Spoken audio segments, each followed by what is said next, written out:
Hey, and y'all, excuse my appearance today. I just came back from a morning workout, and so I'm just showing up authentically today. I got a little bit of time, so let's get this word of the weekend.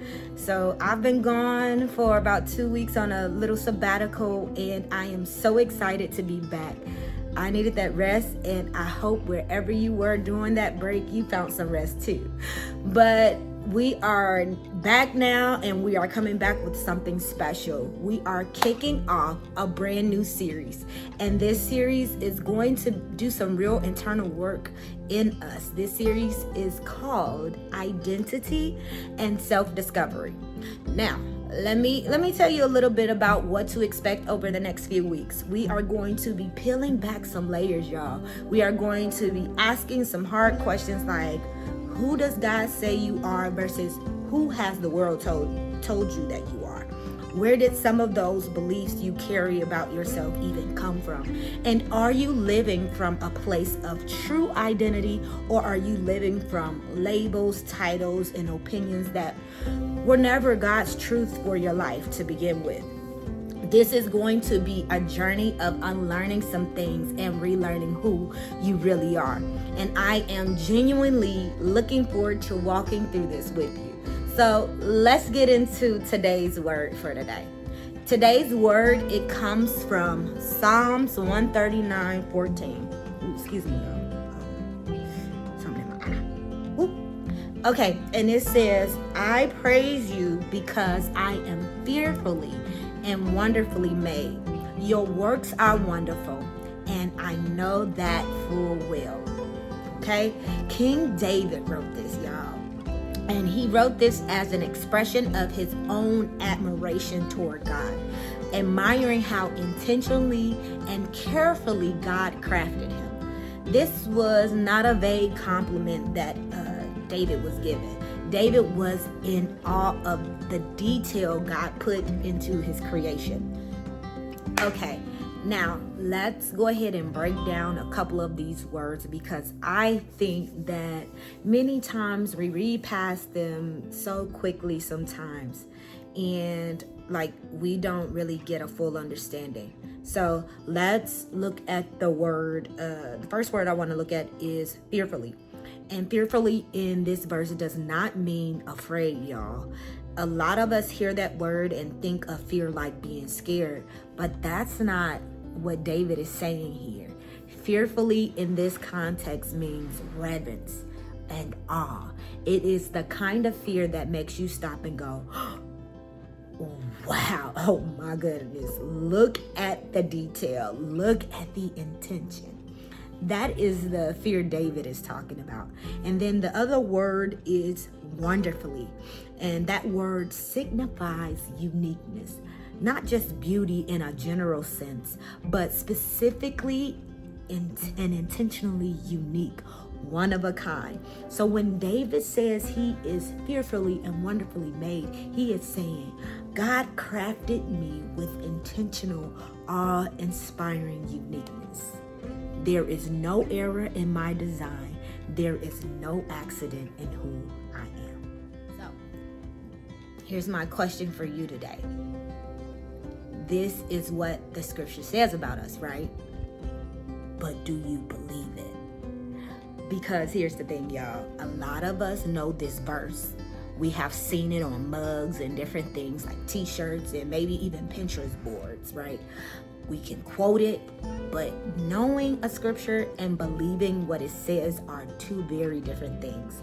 So many of us are walking around struggling with our identity, believing lies that people have spoken to us and even about us. Notice I said us because I have been included in that number. And honestly, for some of us, some of the things people said about us were not even lies, y'all. They were actually true, based on something we actually did, a decision we made, a failure, a season we are maybe not proud of. But here is what I want to ask you. Should our actions be allowed to define who we actually are? a lot of us, or a lot of people, also define their identity by the work that they do, by their job title, by their role, by their accomplishments, or like I said, even their failures. But what they produce or what they have not produced yet, many times you're asked to introduce yourself in new environments, and what we tend to do is speak on what we do. But is that really your identity, or is that just your assignment, or the season you're in, or your function? Let's actually look at the definition of what the word identity is for just a second. And so from a more like clinical and almost scientific standpoint, like identity refers to the qualities, beliefs, personality, and expressions that make up a person. Notice what is not in that definition. It does not say identity is what a person did. It does not say identity is determined by a person's job, or their mistakes, or their past, or what other people decided to label them as. Identity is about the essence of who you are, not the record of what you have done. And when you put that definition next to Psalms 139:14, something beautiful happens, y'all, because God is not looking at your identity through the lens of your performance. He crafted your qualities. He shaped your personality. He authored your expressions before you ever did a single thing, good or bad. Your identity was settled before your actions even had a chance to enter the conversation. Notice, okay, so this week I want to challenge you. So as we kick off this new series, I want to leave you with this. This week, I want you to start paying attention to the difference between what you believe about yourself and what God says about you. Notice those two things do not line up. Notice where the lies snuck in, whether they came from somebody else's words or from your own self-judgment over something you did. You are not your worst mistake. You are not your job title. You are not the opinion someone formed about you in a moment they did not even fully understand. You are fearfully and wonderfully made, crafted with intention, designed with awe-inspiring uniqueness.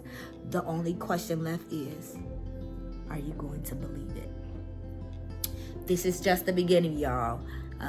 Where we are headed in this series, and I am so excited to keep unpacking this with you week by week. So come back tomorrow for Tip Tuesday as we dive a little deeper into some tips on identity and self-discovery. If this word stirred something up in you today, share with somebody who needs to hear it. Drop a comment below. What is one label or a lie you have had to unlearn about your identity? I want to hear from you. Y'all know what to do. Like, subscribe, hit that bell, and I will see you when you choose to return. Peace.